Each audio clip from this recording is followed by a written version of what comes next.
J'ai eu l'occasion de tester pendant plusieurs semaines Windows 11. Ce que je peux vous dire déjà d'avance, c'est que cette nouvelle monture est plutôt prometteuse.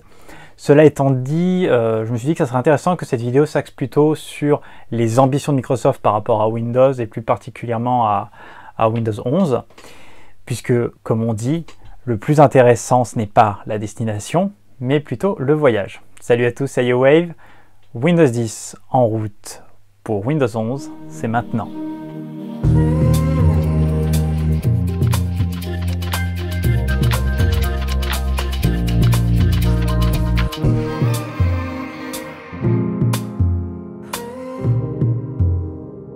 Avant de parler de Windows 11, on va parler un peu de son prédécesseur qui a posé les bases, les fondations.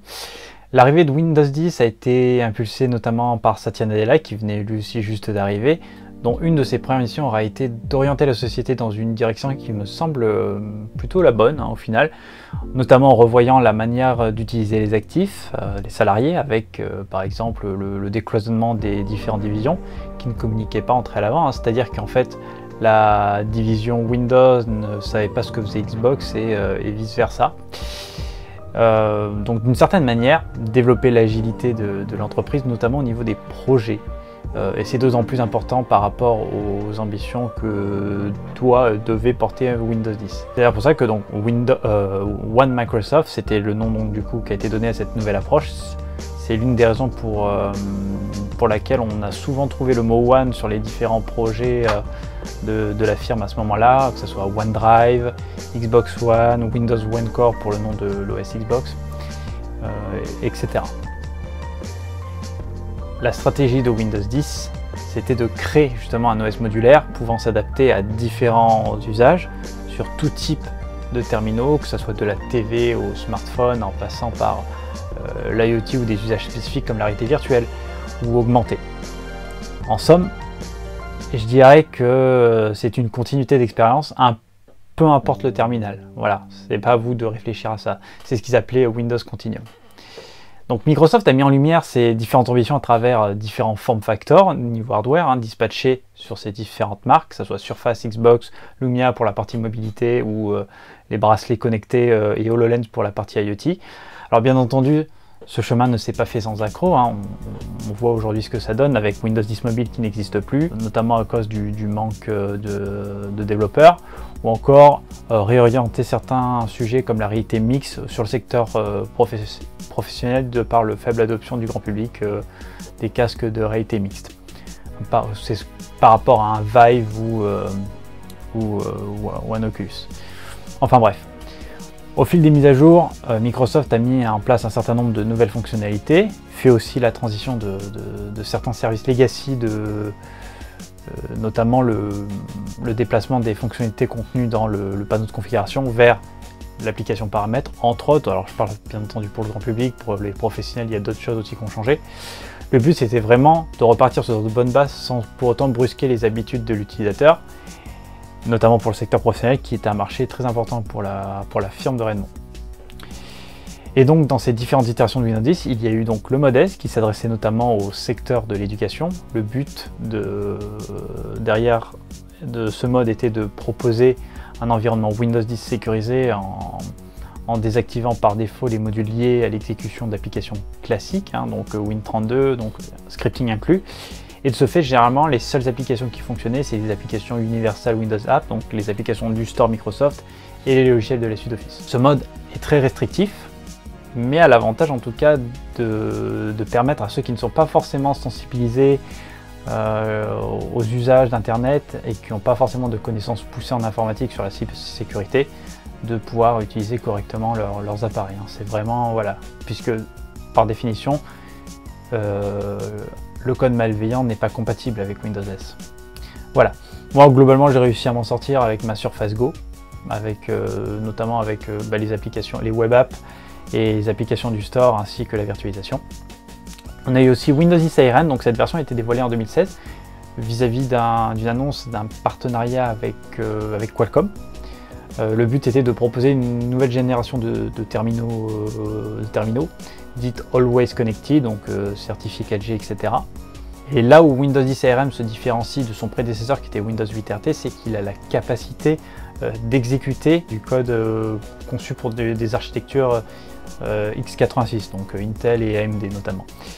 Voilà. Ensuite, on a eu Windows 10 IoT, donc qui est une version, comme son nom l'indique, une version dédiée aux objets connectés. Alors c'est essentiellement les professionnels qui l'utilisent, on va dire. Ça peut être utilisé dans le secteur de la restauration avec les bandes de commande, ou encore le secteur financier pour les terminaux, les distributeurs à billets. Le but, c'est de connecter et de proposer une connectivité renforcée par rapport au cloud d'Azure. Aux USA, par exemple, Starbucks utilise ça pour la gestion des commandes sur les automates, qui adaptent en fait les produits en fonction du temps, du jour, de l'heure, etc., puisque la clientèle est un peu différente sur ces différentes phases-là. Et on a eu aussi OneCore, qui est donc le dernier connu pour l'interface TV, que vous connaissez sans doute si vous avez déjà une Xbox One ou une Xbox Series.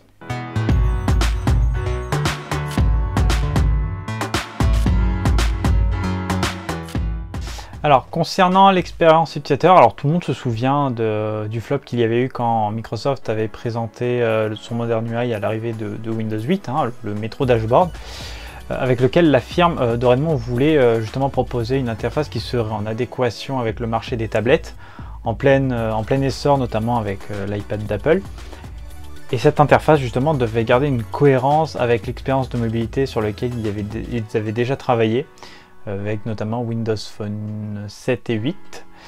Et cela nous donne une interface métro avec le concept, hein, avec les tuiles, l'arrivée d'un store, chose qui n'était jamais arrivée sur PC avant, et au sein de l'écosystème PC, la mise en avant des usages tactiles. Alors, bon, donc voilà, au final on se retrouvait avec un menu démarrer en plein écran, hein. Bon, concrètement l'idée n'était pas mauvaise, mais la manière dont ça a été exécuté, pour moi laisse à désirer. En fait, j'ai du mal à savoir si c'est l'OS qui manquait de maturité ou si c'est le marché, hein. Auquel cas Windows 8 serait arrivé un peu trop tôt dans son concept. Quand je regarde ce qui a été présenté avec Windows 11, j'ai surtout l'impression qu'au final Windows 10 est un OS de transition, hein, qui garde une partie des vestiges de Windows 8, hein, avec son menu démarrer avec les tuiles, et tout en essayant d'aller de l'avant avec l'arrivée de nouvelles fonctionnalités, je sais pas moi, comme la réalité mixte, l'accessibilité à l'impression 3D qui est arrivée par le biais de la Creators Update, un focus aussi sur l'accessibilité pour les personnes en situation de handicap, notamment à travers ce qu'ils appelleront par la suite le flux en design, hein, donc qui est la réflexion en termes de design. Alors, il s'agit en fait, donc, comme je disais, d'une réflexion très importante pour Microsoft, pour toutes les divisions d'ailleurs, notamment pour la partie entre les interactions humains et le terminal. Ça débute en général du hardware, donc Xbox, Surface, jusqu'au software, donc l'OS et les applications. Le but derrière ça étant de rendre cohérents les usages sur l'ensemble de l'écosystème que Microsoft a mis en place, et que l'utilisateur soit dans quelque chose qui lui est familier, qu'il n'ait pas besoin de se recréer de nouveaux repères quand il change de form factor, de terminal. Et voilà, le flux en design, c'est en quelque sorte la guideline pour toutes les divisions de Microsoft.